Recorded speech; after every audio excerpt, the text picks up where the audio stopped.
Ayun sir, kaya dumako naman po tayo sir sa another question po. Maaari niyo po bang ilarawan o ibahagi ang pinakamahalagang administrative accomplishment na inyong nakamit po sa Biñan City Police Station sir?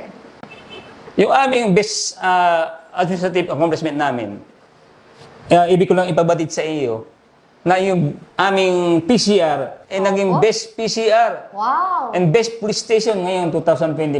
Ang galing Region-wide po talaga. ito. Opo. Yun lang po yung nakayanan ng Biñan. Sobrang galing po talaga po ng Biñan po sir, no? Regional pa yun. Sa katunayan, meron kaming ipapakita ang video regarding po sa aming operational and administrative accomplishment ng Biñan City Police Station. Panoorin po natin to. Ayan. At ang taong binanggit ng mga suspect na nagdoon sa pag-ibig. Non-existent na mga tao. Tapos kapag nakuha na nila yung mga pertinent documents galing sa company, ito yung ginagawa ng scam.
At ayun po, nakita po natin ang mga gampanin ng Binyan City Police Station. Talaga pong napaka-snappy po talaga, sir. At ang dami po talagang accomplishment na inyong na itatamasa po doon sa Binyan. Talagang saludo po kami sa inyong dedikasyon sa pagpapatupad ng batas at pagbibigay ng proteksyon sa publiko. Sa dami po ng accomplishment po ng Binyan, sinisigurado talaga nila na sinasabi na to serve and to protect, na mapagsilbihan talaga ang ating komunidad ng husto at may pagmamahal.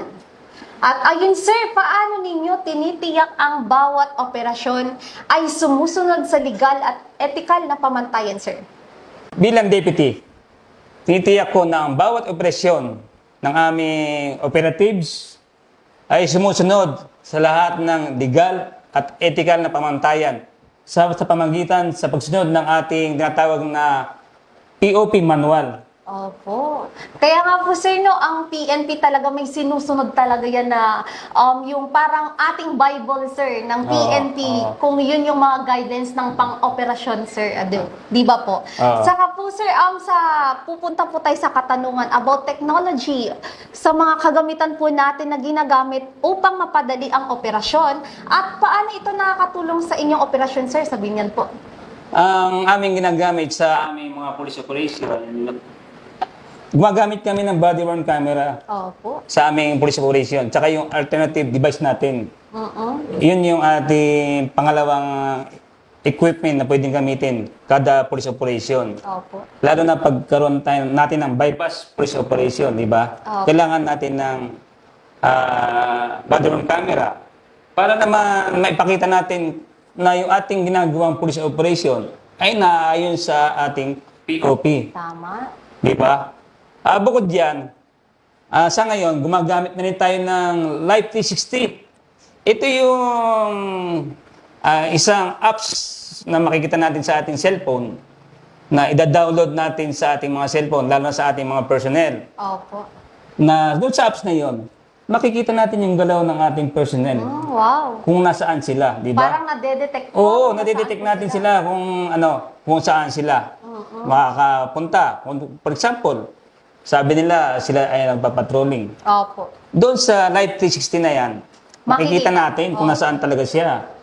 Kung siya lumabas ng AOR, makikita natin doon sa Live 360. Para din po siyang GPS po, Oo, sir, parang naka-GPS yung ating personnel. Wow. Oo. Yun naman ay ginagamit na naman natin pag sila ay duty. Opo. Pero pag sila ay off duty, okay lang. Para naman may privacy pa rin sila. Opo. Di ba? Pero kung gusto nilang kahit off duty sila, naka-live 360 sila, di ba? Opo. May advantage din yon, yung live 360 na yon. Opo. For example, na wala yung cellphone mo. Di ba, naka-download sa live, sa cellphone. Opo. Pag nawala ang cellphone Madedetect niya. madedetect mo kung Wow. nasaan ka. Opo. Oh. Ayun po sir, dumako po tayo sa next question po natin. Itatanong po din po sir kung paano nyo po ini-implement ang patuloy na improvement pagdating po sa operational strategies at crime prevention po sir, doon po sa Binyan po. Ang aming ginagawa dyan, yung pagpamanatili namin ng pagpapatrolya na 24/7 ang aming patrolya. Opo. At pagbibigay ng mga kaalaman sa mga stakeholders natin, Opo. yung ating mga barangay, sa pamagitan ng mga information drive natin, mga awareness, di ba? Pagbibigay ng mga flyers. Yung easy Oo. materials po sir. O katulad ng safety tips regarding sa against na motor napping. Opo. Di ba? Kasi kadalasan sa atin, pag motor napping, kung saan-saan na lang nilalagay yung mga motor nila. Tsaka po sir, doon po sa Binyan, napakadami po talaga ng drivers doon kasi napakalaki din po kasi ng city na Oo, yun, sir. kasi yung Binyan kasi lusutan yan. Opo. Lusutan ng San Pedro, lusutan siya ng Santa Rosa. Opo, napaka-accessible po siya sa lahat ng Pati Carmona, dito din sa amin yan. Opo. Kaya wala kaming sawang sa pamimigay ng mga safety tips regarding sa theft, sa rape, sa basag kotse, at sa robbery. Opo, sir. At ngayon po, sir, itatanong ko din po sa inyo kung paano po ninyo pinapabuti ang communication at coordination sa pagitan ng iba't ibang departamento sa inyong istasyon, sir.